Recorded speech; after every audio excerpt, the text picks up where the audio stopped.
Voilà, merci beaucoup, chers internautes, amis téléspectateurs. Vous êtes à l'habitation un peu de partout dans le monde. Vous nous suivez à partir de Canada. Vous êtes en habitation à Toronto. Vous êtes en habitation en Allemagne. Vous êtes en habitation à Bruxelles. Vous êtes en habitation en République démocratique du Congo. Vous allez à Kinshasa, capitale de la République démocratique du Congo. Votre première chaîne satellitaire numérique, je cite privée, tard de télévision, la première chaîne et la citoyenneté, la chaîne OE quoi informer, pour divertir, pourquoi pas vous former, il soit temps réel, mesdames et messieurs. Désormais, prenez rendez-vous avec nous, amis téléspectateurs, très chers abonnés, prenez rendez-vous avec nous chaque jour. Notez rendez-vous chaque jour à partir de 14h, 13h30, 14h. Bon, vous avez une émission Tard de News. Tard de News, c'est une émission pour laquelle vous pouvez l'actualité en général. C'est-à-dire, vous avez dans le secteur économique, vous avez dans le secteur à sport, secteur à politique, secteur à religion, vous avez dans le secteur à santé. Maïma Kolekana, actuellement, dans le Congo démocratique. Beau s'abonner et belé, beau landabiso et belé, beau ça va commentaire et puis merci mingi na ba chaîne partenaire et corrélé information il y a Tard de News, tu peux ba émission à Tard de News ou quoi ma solo à Congo le roi la PES télévision, tu peux si ba partenaire na biso mote mingi tika na pesa liso merci bongo na moto a pesi biso opportunité, chance, confiance. Maman présidente Janine Maditulu Mukalwa zali kolana biso depuis Toronto na ngeko babongo kuna na ngambo ya Canada, na pesimbo te pe juste na Gloria Glo Mukala za kotala biso depuis Canada. En tout cas, coup de chapeau na confiance pour Pesibiso, ya ko sunga baimbo ka bazali partout dans le monde. Alors mesdames et messieurs, na lingi bo retenir vraiment quelques émissions déjà au Tard de télévision à Kocha na disposition na bino. En tout cas, a to kozala wana pona ko pesa bino ba information pona kozala na kati ya actualité de l'air. Bozo bongo ba émission au Italie face à la diaspora. Face à la diaspora, face à la diaspora, c'est une émission où vous avez une opportunité, bino baïbo, kota la biso na Angola, vous êtes la biso na Allemagne, na Bruxelles, na Belgique, en États-Unis, en Amérique. Face à la diaspora, c'est une émission où vous avez une opportunité, il y a qu'à s'exprimer vis-à-vis il y a politique ya mboka na biso, vis-à-vis il y a religion, vis-à-vis ya maramne eza kotambola na mboka eko le Congo démocratique. To kocha téléphone pour les ozolanda biso un peu de partout. Ozalaka connecté. Obanolanda biso à partir ya ngongo to kopesa bino mais anazo énumérer les bino ba émission ya kafu kafu. Yum to la biso depuis Canada ozalaka posa olobela ba actualité de l'ère ya mboka na Congo démocratique face à la diaspora ya moi. Face à la diaspora, une émission très construite, une émission qui sera produite par Tard de télévision. Tard de télévision et Zaliwane mais vraiment un programme Kafu Kafu. Bon, hésitez de pouvoir s'abonner parce que il y aura vraiment du nouveau Tolingito Baksanaka si à télévision parce que à Toyeka tout ça makele les Yawinze à Toye Tolobela ba réalité ya école le Congo démocratique et vous avez une émission chronométrée pénante. Vous avez une émission na biso ya ba timing ya mikuse mais oekozala vraiment très bénéfique, oekozala vraiment na ba potentialité et belé, oekozala vraiment lié na carte actualité. Bon mon logo la Tard promo. Tard promo c'est une émission promotionnelle. Pourquoi? Parce qu'il y a une dame Ouazali vraiment na souci à kosunga baimbo kanae. Cette dame là zali na mboka ya Canada. Mais moi si wana maman wana so na ko yiko babo permettre ngai pour na tautologie azali na vision monene ya kosunga bande konae.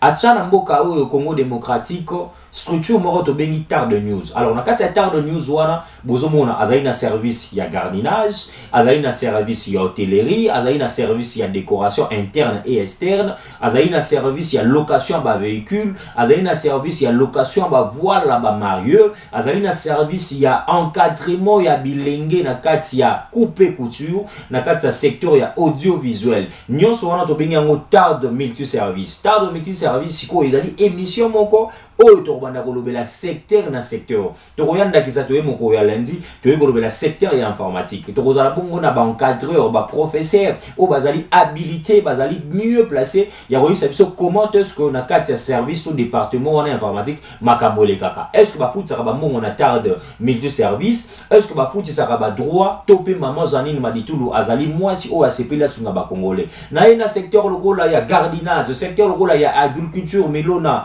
parce que boyebi gouvernement en exercice pas pour la mingu les production peu interne ya mboka na biso. Alors cette dame là atinda batrater ba hectare izali na mboka au Congo démocratique, je vous dis. Alors esengeli kaka biso na terre de promo to la kisabino ba imboka parce que ba kongomani ebele bazali na besoin ya kosala musala na besoin ko ekola mais bazo yeba ti ba kende wapi yozo landa biso za na Allemagne za na puisse bande ko bazali ebele na kisasa bazo sangelo ko kosala tozali mieux placé ya kosunga bino. Yung to na besoin ya kubala, on a besoin de la location ya mituka, il y a toutes sortes ya ba marque.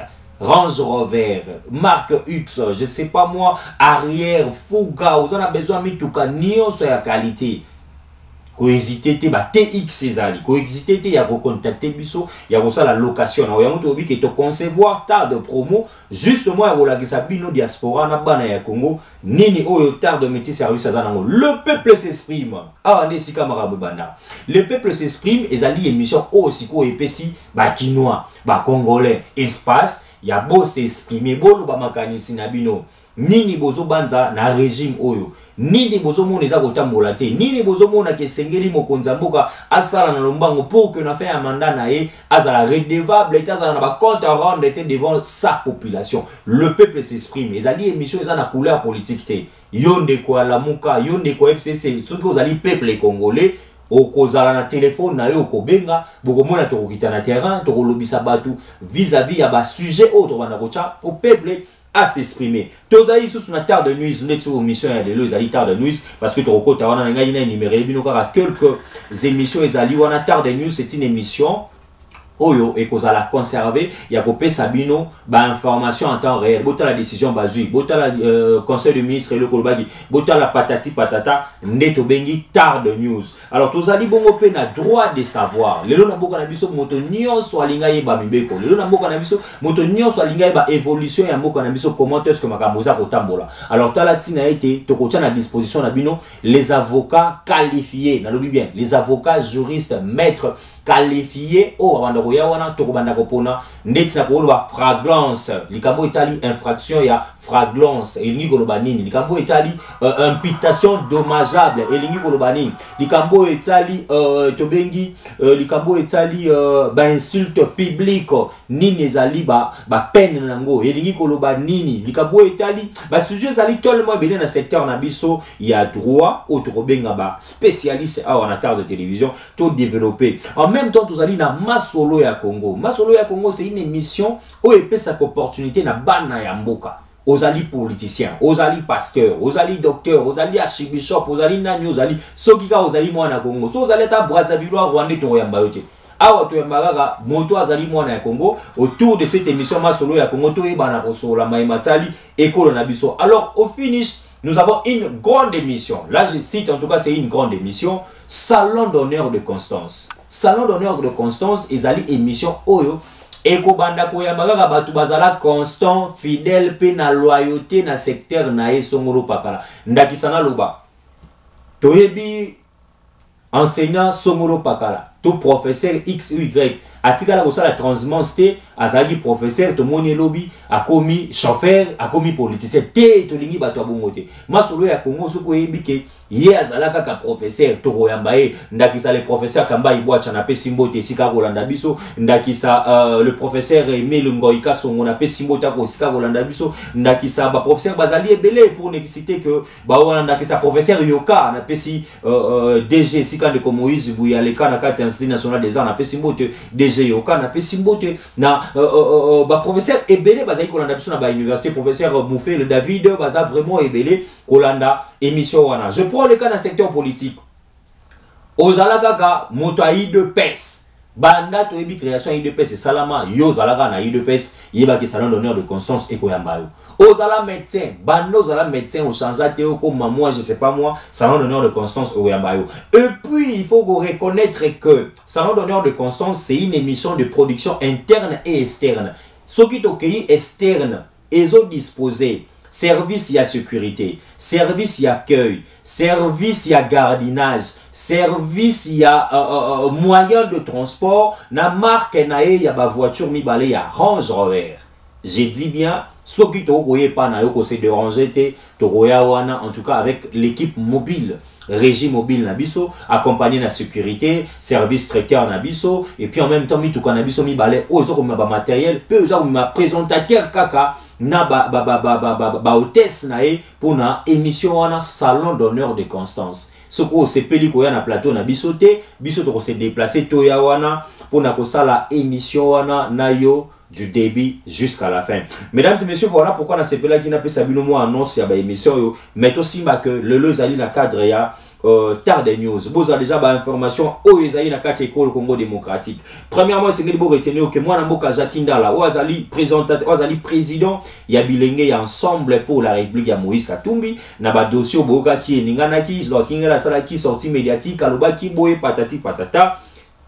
Justice Nabiso et c'est péli, justice Nabiso et moniete, bah infraction de Kojakinda la salaki, peine na eto mbano na ezali ya 2 ans à kofuta amende ya 500 000 francs congolais. To éviter ce de Kojakinda là, na ba avocat na e ba koyeba na kosenga appel ou ezala bongo.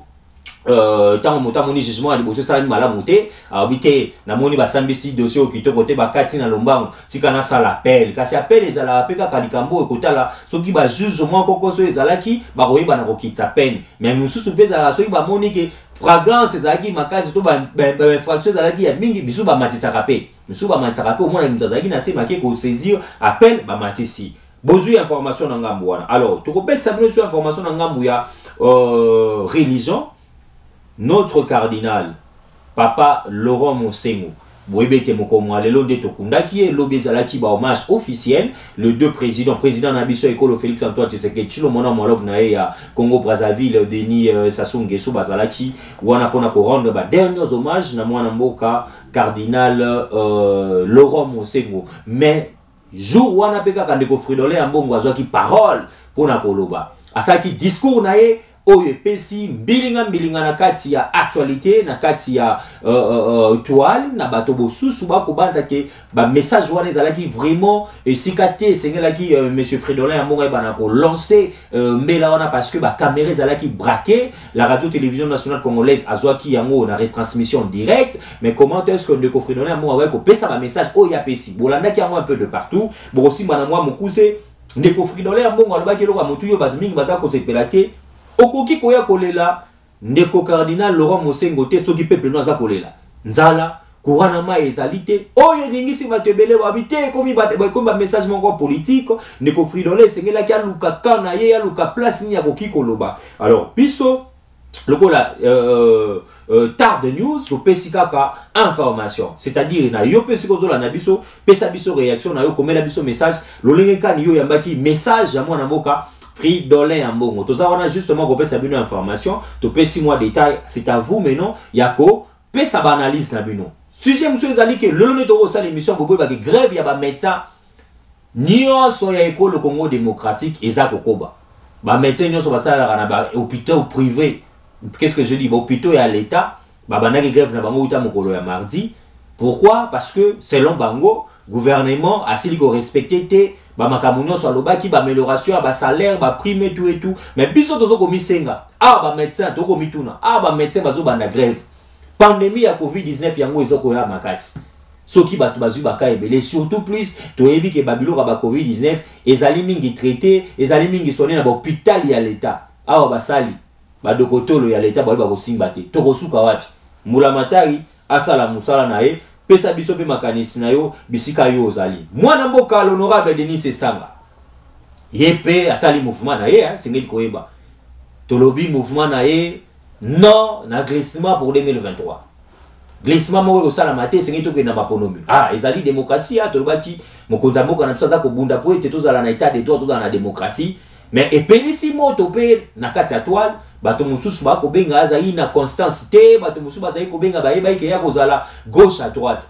mais biso le roi dozali lisu likolo ya lisu la télévision la première chaîne satellitaire la première chaîne privée en République démocratique du Congo o tozali na devoir ya ko pesa sango ya ko former pe ya ko divertir to lobi ete ezali point de vue ya mwana mboka ba vu ezali partagé bino boza kolanda biso boyebisa biso pe makanisi na bino ezali ndenge nini na o ezali décision mwana mboka Denis Esanga asili kozwa pona likambo etali les élections en 2023 tokosukisa awa mesdames et messieurs na likambo etali bandeko na biso ya police otobengi baujana boyebi ke ba chauffeur basalaki grève moko silencieux grève moko surpris awa na kati ya ville province ya Kinshasa par rapport à tracasserie ndenge ezalaki mais tellement tolobaka yango ke biso tozala wana pona ko prôner ba valeur le VP ya mi intérieur asilaki kosala mama na réunion moko ou abengisa gouverneur de la ville de Kinshasa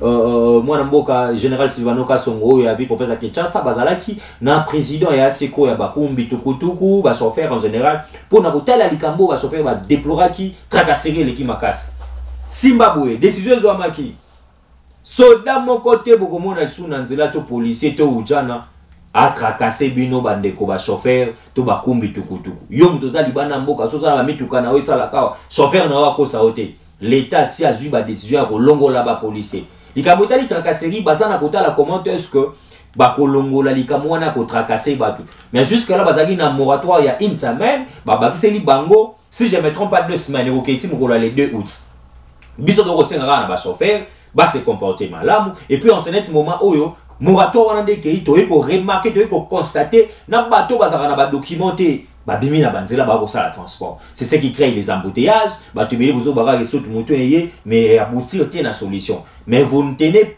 pas compte que bato oyo bazali mituka na bango ezala maka na butu mituka na bango benga ngo bazali mituka na bango za ba documenter bango nyonso babike l'état lobi ba ko simba mutu te ba bimi na nzela pona ko luka mwa kwanga mesdames et messieurs awa ne tozo chafa Olandi biso un peu de partout, tolobi boy. Zwa rendez-vous na biso chaque jour. La narrateur de news, la narrateur de télévision. Bo s'abonner massivement. Ah, torosa la kijale lote. Ah, tozali na penchement te. Ah, tozali kosa ande mosala. Yako pesa bino sango. Yako divertir bino. Et puis yako former bino. Prenez rendez-vous avec nous demain. Même heure.